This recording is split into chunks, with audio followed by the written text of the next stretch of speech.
ರಾಜ್ಯಾಧ್ಯಕ್ಷರಾದರೆ ನಿಭಾಯಿಸ್ತೀರಾ? ಅಲ್ಲ ರೀ, ರಾಜ್ಯದ ಅಧ್ಯಕ್ಷರು ಅನ್ನೋದಕ್ಕಿಂತ ಇವತ್ತು ಬೆಂಗಳೂರು ಕಡೆ ಹೋದ್ರೆ ಅಶ್ವತ್ಥ ನಾರಾಯಣ ರಾಜ್ಯಾಧ್ಯಕ್ಷರಾಗಬೇಕಂತಾನ, ಈ ಕಡೆ ಬಾಗಲಕೋಟೆ ಕಡೆ ಹೋದ್ರೆ ಯತ್ನಾಳ್ ರಾಜ್ಯಾಧ್ಯಕ್ಷರಾಗಬೇಕಂತಾರ, ಈ ಕಲ್ಯಾಣ ಕರ್ನಾಟಕ ಹೋದ್ರೆ ರಾಮ್ಲೂರ್ ಅಧ್ಯಕ್ಷರಾಗಬೇಕಂತಾರ, ಇವತ್ತು ಬೆಳಗಾಂ ಕಡೆ ಹೋದ್ರೆ ರಮೇಶ್ ಜಾರಕಿಹೊಳಿ ರಾಜ್ಯಾಧ್ಯಕ್ಷ, ಈ ಕರಾವಳಿ ಪ್ರದೇಶಕ್ಕೆ ಹೋದ್ರೆ ಅನಂತಕುಮಾರ್ ಹೆಗಡೆ ಅವರು ರಾಜ್ಯಾಧ್ಯಕ್ಷರಾಗಬೇಕಂತಾರ.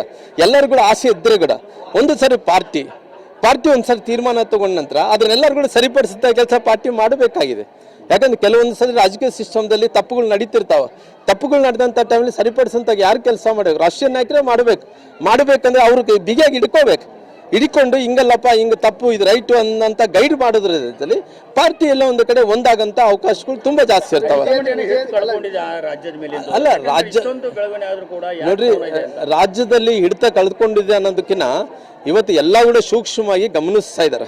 ಇವತ್ತು ಸೂಕ್ಷ್ಮವಾಗಿ ಗಮನಿಸಿದಂಥ ಸಂದರ್ಭದಲ್ಲಿ ಅವ್ರು ಕೂಡ ಬೇರೆ ಬೇರೆ ರಾಜ್ಯಗಳಲ್ಲಿ ಚುನಾವಣೆ, ಉದಾಹರಣೆಗೆ ಡೆಲ್ಲಿ ಚುನಾವಣೆಗಳಿದೆ, ಪಾರ್ಲಿಮೆಂಟ್ಗಳು ನಡೀತಿರ್ತಾವೆ. ಇವತ್ತು ಇಲ್ಲಂತೂ ಯಾವ ಚುನಾವಣೆಗಳಿಲ್ಲ.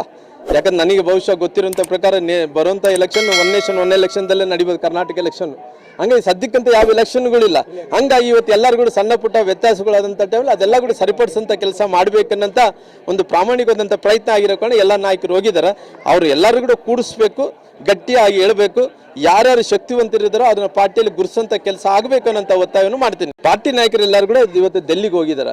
ಡೆಲ್ಲಿಗೆ ಹೋದಂಥ ಟೈಮಲ್ಲಿ ಅವ್ರ ಅನಿಸಿಕೆಗಳು ಏನೇನಿದಾವೆ ಅವರೆಲ್ಲ ಕೂಡ ಹೇಳ್ಕೊಳ್ಳೋಂಥ ಕೆಲಸ ಮಾಡ್ತಾರೆ. ನಂದೇನಂದ್ರಿಗಿನ ರಾಷ್ಟ್ರೀಯ ನಾಯಕರು ಏನಿದ್ರೆ ಕೂಡ ಈ ಮುಗದಾಣ ಯಾರ ಕೈಯಲ್ಲಿ ಇರುತ್ತೆ ಅಂದ್ರಿಗಿನ ಅದು ರಾಷ್ಟ್ರೀಯ ನಾಯಕರ ಜೊತೆಲೇ ಇರ್ತದೆ. ಹಂಗಾಗಿ ಮುಂದಿನ ದಿನಗಳಲ್ಲಿ ಯಾರ್ಯಾರ ಸಾಮರ್ಥ್ಯ ಎಷ್ಟು, ಕೇವಲ ಕೆಲವು ಮಂದಿ ಮಾತಾಡೋದ್ರಿಂದ ದೊಡ್ಡವರಾಗ್ಬಿಟ್ಟಿರ್ತಾರೆ, ಎಲ್ಲಿ ಕೂಡ ಹೊರಗಡೆ ಹೋಗಲಾರ್ದಂಥ ದೊಡ್ಡ ನಾಯಕರಾಗಿ ಬಿಂಬಿಸ್ಕೊಂಡ್ಬಿಟ್ಟಿರ್ತಾರೆ. ಅಂಥವ್ರ ಬಗ್ಗೆ ಕಿವಿ ಕೊಡೋದು ಬೇಕಾಗಿಲ್ಲ, ಅಂಥವ್ರ ಬಗ್ಗೆ ಕೇಳೋದು ಬೇಕಾಗಿಲ್ಲ. ಯಾರು ಫೀಲ್ಡಲ್ಲಿ ಕೆಲಸ ಮಾಡಿ ಅಂಥವ್ರು ಗುರುತಿಸ್ಬೇಕು. ಇವತ್ತು ಇಡೀ ರಾಜ್ಯದಲ್ಲಿ 7-8% ಓಟುಗಳು ತೊಗೊಂಡಂಥ ವ್ಯಕ್ತಿಗಳು ಯಾರೇ ರಾಜಕಾರಣದಲ್ಲಿ ಸೋತಿರ್ಬೋದು, ಆದರೆ ಇವತ್ತು ಪೊಲಿಟಿಕಲ್ ಸಿಸ್ಟಮ್ದಲ್ಲಿ ಜನರು ಸೆಳೆಯುವಂಥ ಕೆಲಸ 7-8% ಓಟುಗಳೇನು ದೊಡ್ಡದೇನಲ್ಲ, ಭಾಳ ದೊಡ್ಡ ಕೆಲಸ. ಅಂಥ ವ್ಯಕ್ತಿಗಳನ್ನ ಗುರುತಿಸೋಂಥ ಕೆಲಸ ಆಗಬೇಕು. ಆದಂಥ ಟೈಮಲ್ಲಿ ಮುಂದಿನ ದಿನಗಳಲ್ಲಿ ಪಾರ್ಟಿ 2028ರಲ್ಲಿ ಚುನಾವಣೆ ನಡೆಯುವಂಥ ಟೈಮಲ್ಲಿ ಪುನಃ ಅಧಿಕಾರಕ್ಕೆ ಬರೋಂಥ ಕೆಲಸ ಆಗುತ್ತೆ. ಅವತ್ತು ಇವರು ಎಲ್ಲರೂ ಕೂಡ ಸರಿಪಡಿಸ್ಬೇಕಂದ್ರೆ ರಾಷ್ಟ್ರೀಯ ನಾಯಕರೇ ಸರಿಪಡಿಸೋಂಥ ಕೆಲಸ ಮಾಡಬೇಕಾಗಿದೆ. ಅಲ್ಲ, ನಾನು ಇದಕ್ಕೆಲ್ಲ ಕೂಡ ಪರ್ಯಾಯ ಏನು?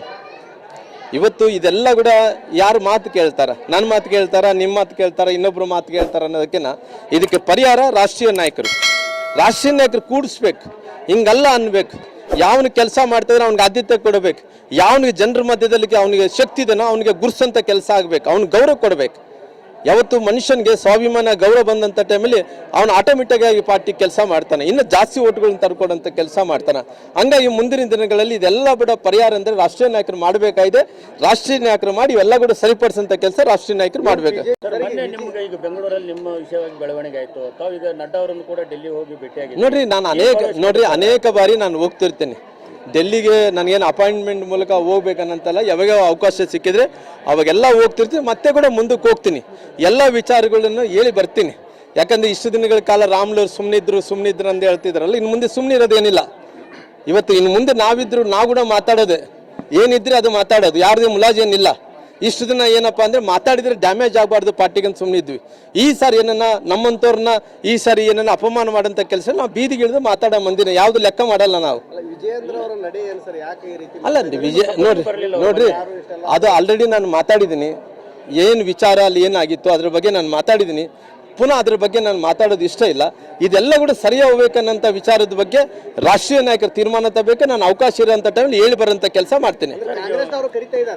ಅಲ್ಲಿ ಕರೀತಾರ್ರಿ. ಇವತ್ತು ರಾಮ್ಲೂರ್ ಯಾವತ್ತು ಕೂಡ ಪಾರ್ಟಿ ಬಿಟ್ಟೋಗಲ್ಲ ಅನ್ನೋಂಥದ್ದು ಇಡೀ ರಾಜ್ಯದ ಜನರಿಗೆ ಗೊತ್ತಿದೆ. ಇವತ್ತು ಕ್ರೆಡಿಬಿಲಿಟಿ ಇರೋ ಕಾರಣ, ಒಳ್ಳೆ ವ್ಯಕ್ತಿ ಆಗಿರೋ ಕಾರಣ ಕರೆದಿರ್ಬೋದೇನೋ.